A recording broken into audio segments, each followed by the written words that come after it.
Now, we do know that Damian Lillard is currently on the Milwaukee Bucks in exchange for Jrue Holiday, amongst some other pieces along a three-team trade that included the Suns. Now, the interesting thing going forward is going to be where we expect Jrue Holiday to end up next, because the Trailblazers, immediately after retaining him, made it abundantly clear that they plan on trading him for some draft capital and some other rotational pieces. Looking forward into the future, he does have a few more good years left to his career. Obviously, at the age of 33, he's got a little bit more left in the tank, considering that his game isn't entirely based on athleticism or anything of the sort. Thanks for tuning into the video. As always, it's your boy Wraith Hoops. Make sure to like the videos so that the algorithm knows to push the content out to more viewers. Make sure to hit that subscribe button, turn on those post notifications, and join the Patreon if you're feeling up to it. The link will be in the description below. Without any further ado, let's go ahead and get into this one. But with that being said, he does have some lingering issues as far as injuries are concerned, and it shows in the past 2 seasons where he played in 67 games apiece, and the season before that, his first year with the Bucks, he played in 59 games. Now, last season, he did average 19 points, 5 rebounds, and 7.5 assists to go along with 1.2 steals, and his shooting splits were 47.9 and 38.4 from 3. That being said, he, over the past 2 seasons, has become a more selective and efficient three-point shooter instead of just being a shot chucker, which we have seen a couple times when he does it in the playoffs. But the biggest issue with Jrue Holiday is he's going to be a good player for you in the regular season, similar to a D'Angelo Russell in a sense. But come playoff time, his offensive shot creation and just work on that side of the floor just falls and collapses through the floor, which can be very problematic, and why so many people believe that Damian Lillard is such a magnanimous increase in production and will catapult them into favorites for contenders this season, in spite of losing what Jrue Holiday provides on the defensive end of the floor. Now, the rumor mill has started to cook up as always, and the teams that have had their names floating around have been the Celtics, the Clippers, the Knicks, the Raptors, the Bulls, the Heat, and the Lakers, of course, because why not? To do a quick synopsis as to why each of those teams are related and in the sweepstakes for him, the Celtics obviously did lose Marcus Smart this offseason in an attempt to bolster their bigs, because Al Horford only has a couple years left in him, and they decided to go the Kristaps Porzingis route, which was a very impressive decision to make and very smart in my opinion, no pun intended. That being said, you find that they do need more playmakers, and Jrue Holiday would be a step up on the defensive side of the ball. If you believe that at this stage in his career he's taken a step back, I would say he's arguably comparable at the very least to Marcus Smart on the defensive side of the ball, and he's a substantially better playmaker than Marcus Smart was, which is something that always seems to plague the Celtics whenever they're in crucial games because of the lack of ability to do so. That being said, I believe it would be an upgrade, and depending on what kind of piece you would have to give up, whether it be an Al Horford or if you get a Robert Williams Time Lord, it's just a thing of what piece you have to go with, and perhaps a little bit of draft capital as well, just to see what you can get for Jrue Holiday and what the expectation is from the Trailblazers going forward. Looking at the Clippers standpoint, they do have Russell Westbrook already, and I don't necessarily love the idea of having Russell Westbrook and Jrue Holiday on the floor at the same time, considering their play styles. Now, Jrue Holiday is a substantially better shooter, but not in the sense that he's going to shoot 7 threes a game and hit 40%.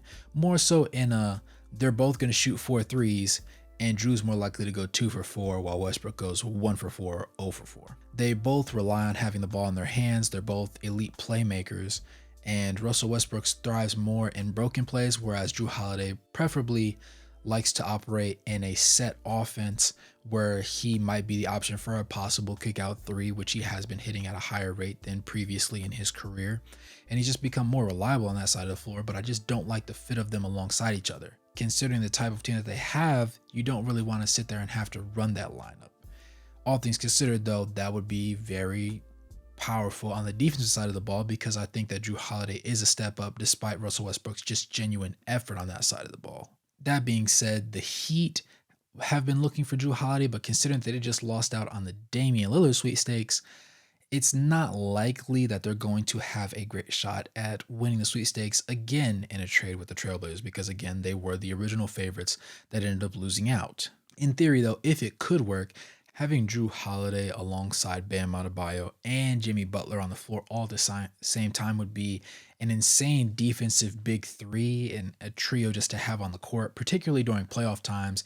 Even if Jrue Holiday's shot creation does fall off just a little bit, just him being able to properly distribute the ball and make the right passes and plays on that side would definitely work magic for them and really catapult them into contender status, in my personal opinion. Now, again, the likelihood of that is kind of slim just because they did just lose out in a trade with the Trailblazers. Now, maybe they do decide to shuffle some things around and Tyler Hero does end up going, or some other piece that might have been kept out of the deal before. But I don't see that being the most likely or the most beneficial for both sides. That being said, looking at the Bulls have been particularly good when they have had Lonzo Ball. Post Lonzo Ball, they've been atrocious. And not for the reasons that most people would assume, because when you think of having Zach LaVine and Vucevic and Alex Caruso and Andre Drummond and DeMar DeRozan, those types of players, you don't necessarily think of defensive cornerstones. But ironically enough, this team has been a significantly better defensive team than they have been an offensive team. When you think Zach LaVine and DeMar DeRozan, you think offense, you don't think defense. And they've been egregious on offense. They lack the ability to properly put together scoring runs on a consistent enough basis to win them games when it actually matters.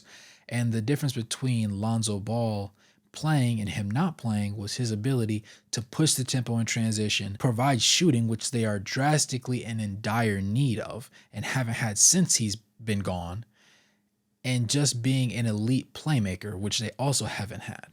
Having Jrue Holiday step in right now, considering that you don't have Lonzo Ball this upcoming season, would be a definite positive from simply a playmaking and defensive standpoint, because those are both things that Lonzo provided. I would say that it's an improvement because you don't have Lonzo. If Lonzo is playing, obviously the playmaking isn't as good as Lonzo's and the defense isn't as good at this point in his career as Lonzo's, in my personal opinion, but some people might disagree with that. All things considered, though, he's not as good a shooter as Lonzo is, though he does provide a better sense of floor spacing than what they have currently on their roster. And just in general, it would be an upgrade considering what they're working with. The only issue might be the fact that Jrue's not known to push the ball in transition the same way that Lonzo is and make those home run passes and plays, but he's still a reliable upgrade when you know that you're not going to have the point guard that you really need on your roster at all this upcoming season. The Knicks have been a little bit in the mix, but pairing him alongside Jalen Brunson is kind of redundant because they both like to shoot the ball. They both require the ball to be in their hands to be effective. Jalen Brunson has showed, especially after his USA debut on Team USA, that he is a bona fide scorer. He does make proper decisions. He can distribute the ball. So I feel like running them in tandem together would not only be redundant, but it would also stunt RJ Barrett's growth. And if you don't really care for Julius Randle, I can understand that. He just really needs to cut down on the number of just god-awful three-point attempts that he takes. For RJ Barrett, you've done enough already if you're the New York Knicks management and coaching staff to just prevent him from being the best player he can be so far in his career.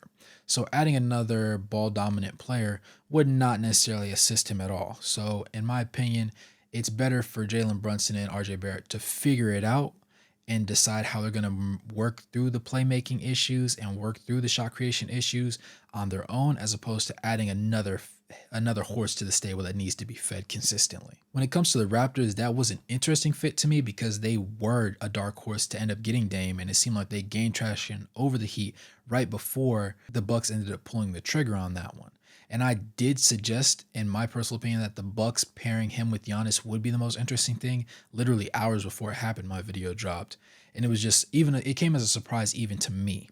But with that in mind, I don't think that they would want to trade OG or Siakam or any big core piece. I don't think they're ready to blow it up yet. Some people say they should. Some people say they shouldn't. I think that you might want to give it a year or two more, but I know they're not going to include Scotty Barnes in it. So the reality of the matter is there's not much that they're going to be willing to give up in order to gain him. And considering they also do have Dennis Schroeder on their roster right now, they might be content with not giving up much in order to get him. Therefore, they would not end up having him. Last but not least is, of course, everybody's favorite team at some point in their career, the Lakers, who have also shown mutual interest in him and him mutual interest in them. The thought process behind that is if you can give up D'Angelo Russell along with maybe another role player on that team or just a couple draft picks, that would be ideal because they both provide a scoring punch as a starter in the regular season. The defense is obviously better, miles and miles better, if you have Jrue Holiday over D'Angelo Russell. And the playmaking is also better if you have Jrue Holiday over D'Angelo Russell. That being said, in the playoffs, that's where the issues start for both players because we saw last season, D'Angelo Russell had an amazing season in the regular season, but come postseason time, he just laid an egg on a consistent basis, similarly to how Jrue Holiday does. But it comes down to which is the lesser of two evils because I believe that Jrue Holiday will make an improvement before D'Angelo Russell does, and even if he doesn't, he's better at defense and playmaking. So you're taking slightly elevated levels on the defensive side of the ball and from a playmaking standpoint and leadership standpoint over D'Angelo Russell just not having the scoring punch. To me, that one makes easily the most sense in particular, but I could see the team that ends up benefiting the most from it being the Celtics, simply for the fact that they need playmaking. That's the biggest question mark on their roster. And considering that they just lost Marcus Smart in favor of getting Kristaps Porzingis, to lose Marcus Smart and then to gain Jrue Holiday would be a definite plus in the offseason. Plus, you got Kristaps Porzingis. So you have the replacement for Al Horford should he not pan out as well as he has over the past couple of years, or you just have the depth and the extra shooting touch and the defensive prowess that he provides on top of Jrue Holiday. And not to mention that this team is already defensively sound as it is, but adding another horse to the stable that can help pull the load and from a leadership standpoint knows what it's like to win a championship, and that provides the most upside for any of the teams on the list. Now, that being said, obviously there might be another team that I stated that he might benefit and help lift the floor of more. But when you're thinking about for contenders and who wants to be a contender and who wants to get that championship, the team that he pushes the needle just enough to get them not only as a contender, but really make them a favorite right out the gate would be if he goes to the Celtics. That being said, it's only a matter of time before we find out. I believe in the next week or two, a deal should be done and we'll really know what's going on from that point going forward. No matter what happens, Jrue Holiday is going to be successful. And if he goes to the right team in the right situation, it could tip the scales and make a team, particularly in the Eastern Conference, if he does join the Heat, or more so if he joins the Celtics, you could see instead of just Dame and Giannis being up here and everybody else being slightly beneath on the scale, you could see the balance shift in a little bit of an even medium play. But with that being said, go ahead and like the video so that the algorithm knows to push it out to more viewers. Go ahead and comment your thoughts down below. Subscribe, turn on those post notifications, and without any further ado, good morning, good evening, good night, no matter where you are on the globe watching. Thanks for tuning into this video, and I'll catch you guys in the next one. Peace.